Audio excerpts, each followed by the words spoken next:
La atmósfera es la capa gaseosa que envuelve nuestro planeta y que denominamos aire. El aire es una mezcla de gases constituida básicamente por oxígeno en un 20% y nitrógeno en un 79%. El 1% restante corresponde a pequeñas cantidades de dióxido de carbono, vapor de agua y gases nobles, principalmente. Esta composición varía ligeramente según el lugar.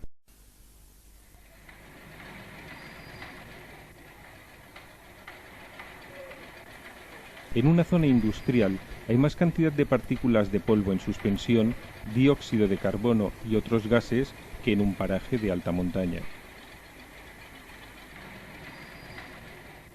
De todos los gases que hay en el aire, nos centraremos en el oxígeno.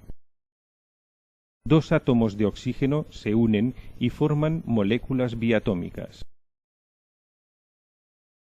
Este gas es capaz de combinarse con otras sustancias, es decir, de reaccionar. Veamos algunos ejemplos. El hierro se oxida y sabemos que lo hace con mayor rapidez en la intemperie. El óxido es el resultado de la combinación del metal, el hierro, con el oxígeno del aire. Es el óxido de hierro. Para evitar esta oxidación se hacen determinados tratamientos en las piezas de hierro. Los guardabarros de las bicicletas se croman. Las rejas se pintan. El proceso de combinación del hierro con el oxígeno del aire es relativamente lento, pero no es así en todos los casos. En el carbón, por ejemplo, el oxígeno se combina mucho más rápidamente. Cuando se quema carbón o leña en un fuego de hogar, se produce una nueva sustancia, el dióxido de carbono. Además, se desprende una gran cantidad de energía en forma de calor. También se obtiene energía con la oxidación del hierro, pero debido a la lentitud de la reacción, esto es casi inapreciable. La combustión del carbón, leña, gas y otras materias, las denominadas combustibles, nos proporciona energía útil para nuestro bienestar.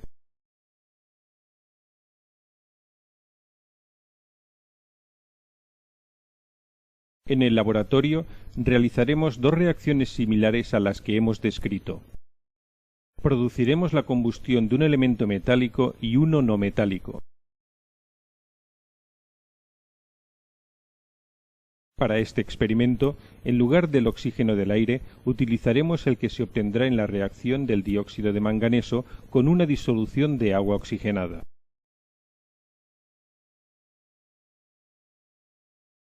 En un matraz con tubuladora lateral, introduciremos con la ayuda de una espátula de 1 a 2 gramos de dióxido de manganeso.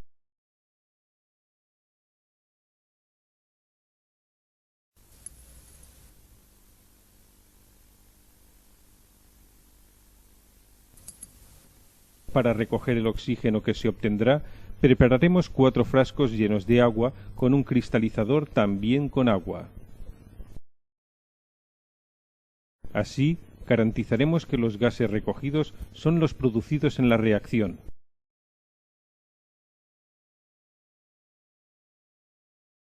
En una probeta, prepararemos la disolución de agua oxigenada con la proporción de 1 a 4, es decir, un volumen de agua oxigenada y 4 volúmenes de agua destilada.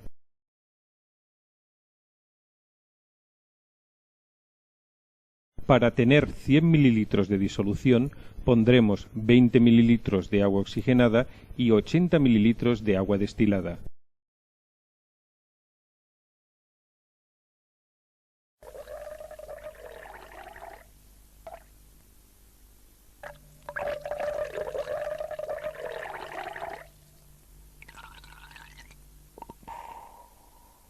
Vaciamos la probeta en el embudo de decantación colocado sobre el matraz y fijado mediante un tapón de goma agujereado. Así, garantizaremos que el gas saldrá por el tubo lateral.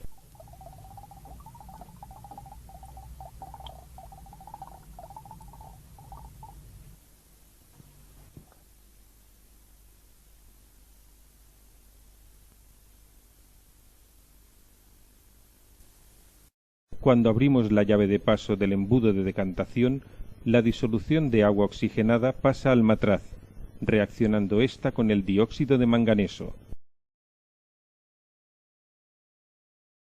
Esta es una reacción redox, en la que hay un par de elementos que varían su grado de oxidación.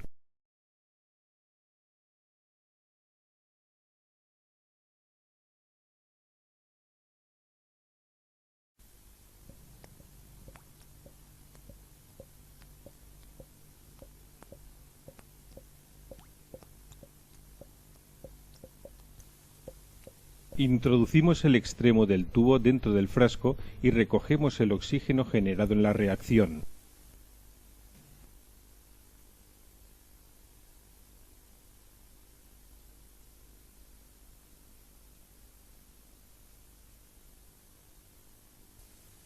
La salida de burbujas nos indicará que todo el líquido ha sido desplazado por el gas del matraz.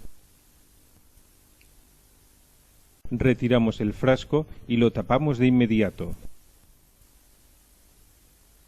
Por el mismo procedimiento llenamos los demás frascos. El gas recogido en el primer frasco no lo utilizaremos, pues en él está el aire que había inicialmente en el matraz.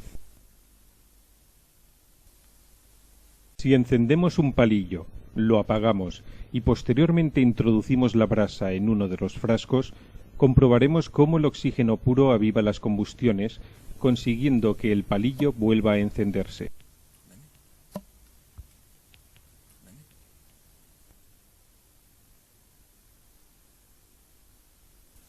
Otro de los frascos llenos de oxígeno lo utilizaremos en la combustión de un metal, el magnesio.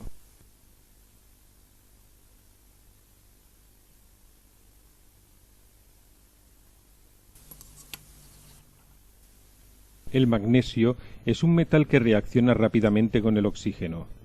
Su combustión produce una llama tan intensa que es peligroso mirarla fijamente una vez encendida.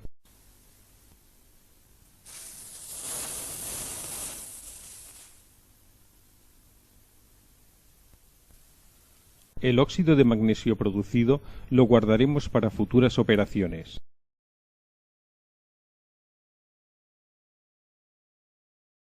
En una espátula pondremos un poco de azufre y lo calentamos. Cuando esté encendido, lo introduciremos en otro de los frascos con oxígeno. Como podemos comprobar, la reacción se produce con mayor intensidad. Notaremos el fuerte olor característico del dióxido de azufre, resultado de la combinación de este elemento con el oxígeno. Ahora, en uno de los frascos tenemos el óxido de un elemento metálico y en el otro el óxido de un elemento no metálico. Al añadirles agua, podremos comprobar propiedades diferentes.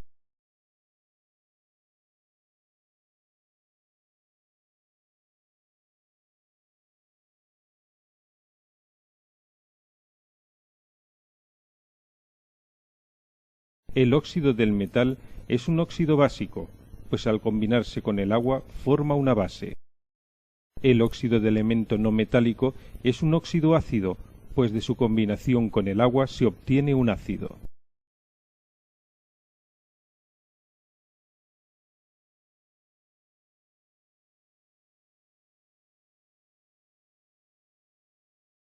Podremos comprobar su diferente comportamiento utilizando papel indicador. El primero hace que se vuelva de color verde, característico de las disoluciones básicas, las cuales dan iones hidróxido al agua.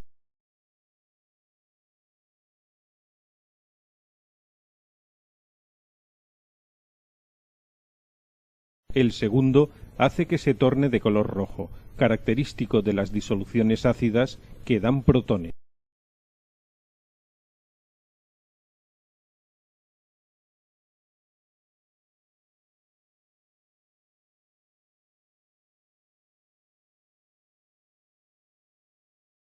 Uno y otro se neutralizan y por tanto decimos que esta es una reacción de neutralización.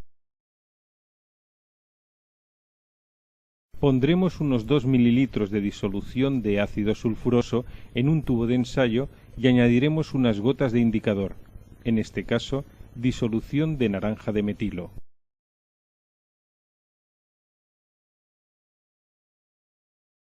Como resultado, se adquiere una coloración roja que corresponde a un pH ácido. Al añadirle a esta, gota a gota, la disolución de hidróxido de magnesio, observaremos que el líquido se vuelve amarillo.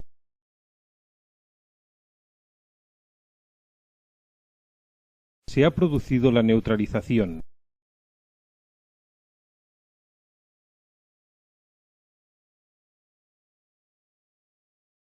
El hidróxido de magnesio ha reaccionado con el ácido sulfuroso para dar una sal, el sulfito de magnesio y agua.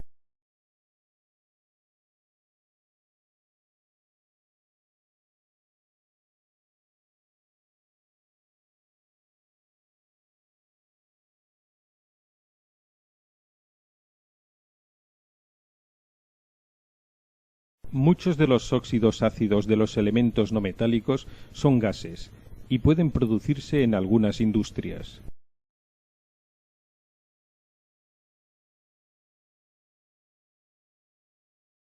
Esto sucede, por ejemplo, en algunas centrales térmicas y en las industrias siderúrgicas en donde se quema gran cantidad de carbón que acostumbra a tener azufre como una de sus impurezas. Al quemarse este carbón se produce, conjuntamente con el dióxido de carbono, dióxido de azufre, que es emitido a la atmósfera en donde se combina con el vapor de agua para dar lugar a su ácido.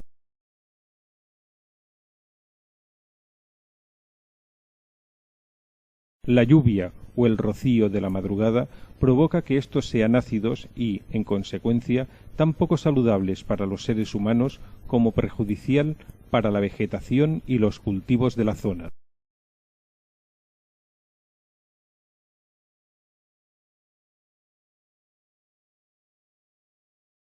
En estas instalaciones se generan también cenizas y otros residuos sólidos de difícil tratamiento.